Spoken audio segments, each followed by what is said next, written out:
What's good, gamers? I checked my analytics on my channel and I saw that most people are clicking off around the minute and a half mark. So I'm starting these episodes a little closer to the end of the intro of Dragon Ball just so we can hop right into the action. Speaking of which, we open on a shot of a volcano, it seems to be smoking.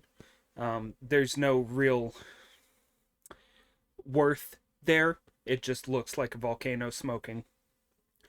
But we see a man ringing a bell. Very large one. Big Ben sized, we'll call it. And for the first time, we see an animated title screen, which is just very cool. I wish they would do it more often, but usually it's the static screens just with the Dragon Balls behind it. But we get the title card. The tournament begins. When in the sub, it's the Tenkaichi tournament. So they just kind of stress the greatest under the heavens in the sub versus the dub. It's kind of just like a martial arts tournament. That's not to say that it's not meant to be the greatest people in the world, but it's stressed a little more in the sub. There's a very like dicey piece of animation just now as Goku and Krillin were climbing the stairs. They're on their milk run currently, delivering milk. And Krillin just kind of like slides like it's a direct line of animation. Um, but they're doing their training with their 20 kilo turtle shells on, running from dinosaurs, delivering the milk, you know, doing the usual stuff. We get a shot of Launch. I think she's either tending to flowers or um, just kind of taking care of the turtle hermit's area. We see Goku and Krillin running around the boulder that they need to push in order to qualify for Roshi's martial arts training. So I don't understand that.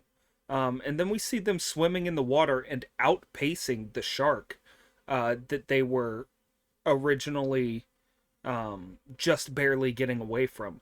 All of this to show us that their training has been going insanely, and Roshi parrots that by saying their training's going better than I thought. They're moving much quicker. He and Launch look on in horror as they just shovel food down their gullets and keep asking for more and more servings. um, and soon they're gonna run out of rice, and Launch is gonna have to go get more. But Roshi drops what seems like a meatball. I can't quite tell. It has a little bit of a shine on it. So it might be like a fruit of some sort, but it kind of looks like a meatball and it's shaped like one. But he drops it, climbs under the table. Naturally, he sees Launch's legs and he's like, oh, this is the perfect opportunity. I'm gonna get a little beak. He brought his chopsticks with him, so he goes to like grab the end of Launch's dress to kind of lift it up so he can get a look. And naturally, Goku and Krillin then ask for more, and they've run out of food, so she has to get up from the table to go get more food. And he's like, damn those boys. And she comes back with what can only be described as like a wash basin of rice. Like it's roughly, if you're watching this, it's roughly this size but circular. She drops it on the table. Roshi's about to get his panty peek. Table comes crashing down. It was too heavy. um the entire time Goku and Krillin were wondering where Master Roshi went. In the sub specifically, Goku says maybe he went to take a crap. Um, and then In the sub, after the table crashes down, he says, Master, the bathroom's that way. Whereas in the dub, he says, Don't move. I need this rice. So they're emphasizing more so his um, insatiable hunger in the dub versus his ignorance in the sub. Um, the next day arrives and Goku busts into the house while Roshi and Launch are sharing what seems to be ice cream, I think. Maybe like a sundae.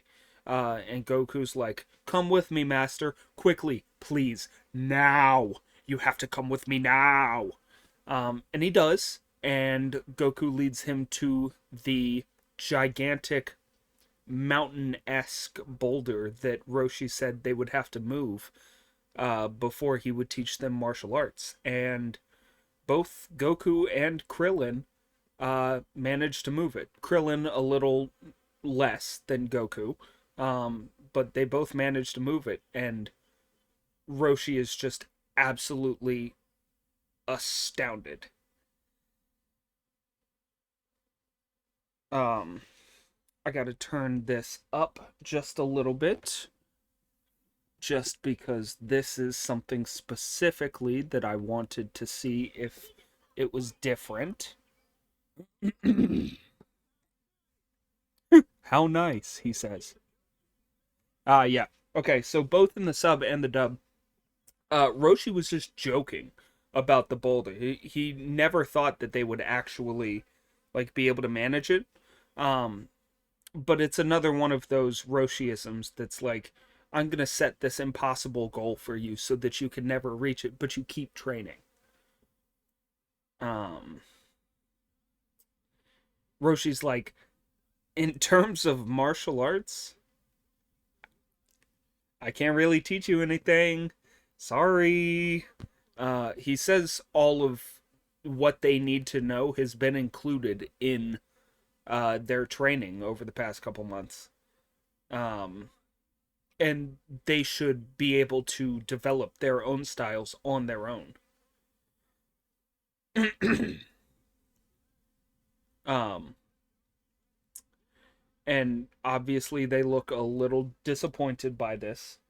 Um, but Goku goes on to ask, "Can we win the tournament without a martial arts style or a martial arts training?" And Roshi said, "Martial arts is not about winning." Uh, in the sub, he says it's about um, keeping you from losing to yourself. In the dub, he says it's about learning. So same concept, just given a little bit differently, you know. Um, uh, so he tasks Goku and Krillin with doing the same thing that they've been doing with their training and such, you know, the construction, the milk delivery, the plowing the fields, all of that. He tasks them to keep doing that, but with now 40 kilo uh, shells on their backs. And they kind of question, after they're out of earshot of Rochi, they kind of question, like, do you think this is helping us? But we'll see the effects later on. We cut to a man ferociously running through the forest. He's borderline beast-like, um, and we get the kind of outline of his face. We see his eyes in the dark. They're very um, intense, and then they start glowing. And we see kind of a form that we recognize. We've seen it before. Um, he begins running again. We see a wolf. So we know that this is Yamcha training in the forest. Um, After the shadows dissipate and light returns, we see his face, and he's grown a little bit of stubble and like kind of a mustache. Um, Supposedly he's been training in the mountains by himself for about a month now, which quite a long time to just be in the mountains doing fucking whatever. But he's like, okay, I think I have gotten strong enough. Maybe it's time to return to the city. And we cut to the city where Bulma is complaining about Yamcha not being there. Um, she's just left him.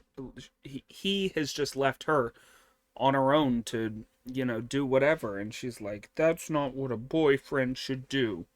As she's walking home with groceries, and Poir and Oolong both try to like stick up for Yamcha and say that he has this, training going on, but she's not having any of it. One of her oranges drops from the bag of groceries that she's carrying, and she goes to grab it. It falls into the street, and naturally there's a gigantic semi coming. Um, and she fully drops her groceries, kind of like braces for impact, which, if you're going to be hit by something huge, don't brace for impact. Just go completely limp if you can, and that'll probably do you better than, bracing for it. But she's saved by a mysterious stranger. This stranger holds her after she is saved, and she's like, ah, get the fuck away from me, stranger. In the sub, she calls him a molester. Uh, and then he says, huh? It's me. And fucking pulls back his hair because he's gotten scraggly, to say the least. He's gotten pretty scraggly. Me too, Yamcha. Honestly, I gotta shave soon or something. Anyway, he's gotten scraggly. He pushes back his hair. He says, "It's me," and she's like, "Ah, Yamcha!" And then Poir goes, "Ah, Yamcha!" And he gives his attention to Poir. It seems like Bulma might be a little jealous, um, if not just like wanting to let him know that she's mad at him. But she goes on to say that long hair isn't in style these days in the city. So he should um, tame that mane of his. And he blushes and they start walking. She's leading, of course. Bulma is always the, like, leader. We cut back to the island where Roshi says, okay, boys, it's time to set off. You can go ahead and take off your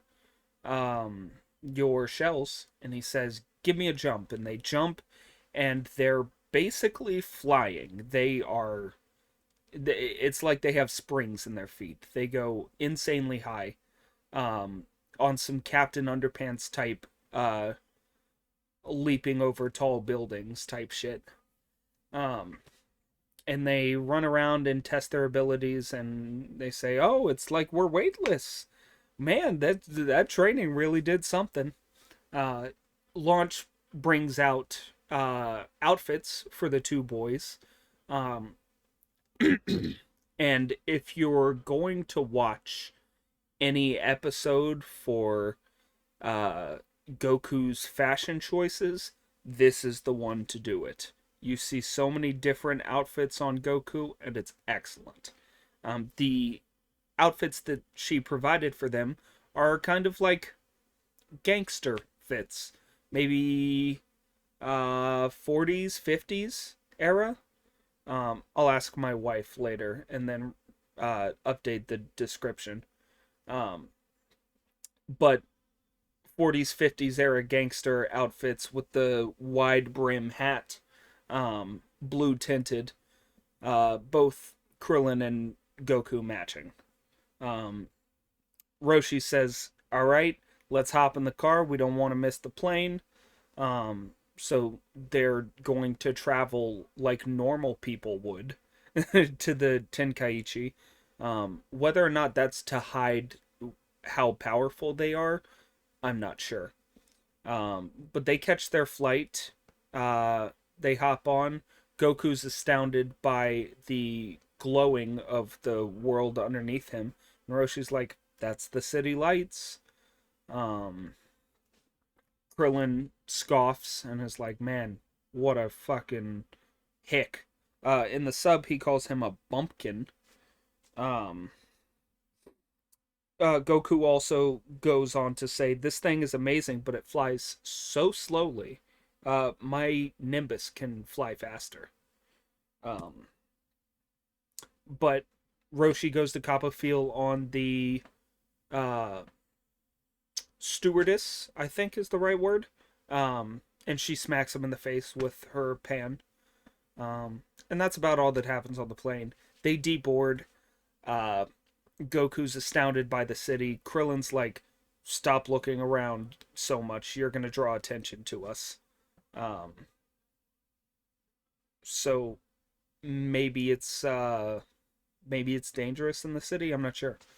Um, but they catch a cab to the uh, building uh, outside. Super ornate. It says Tenkaichi tournament on the banner. Um, we see a man announcing that anyone else that wants to enter, the deadline for entry is 12 a.m., meaning midnight. Uh, Roshi goes to register the two boys, and the man at the registrar's desk is astounded that he means the two boys instead of Roshi.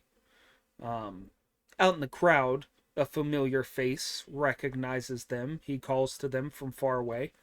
Um, and Goku doesn't recognize this guy. Krillin doesn't recognize him because he never met him. But Goku doesn't recognize him because he cut his hair.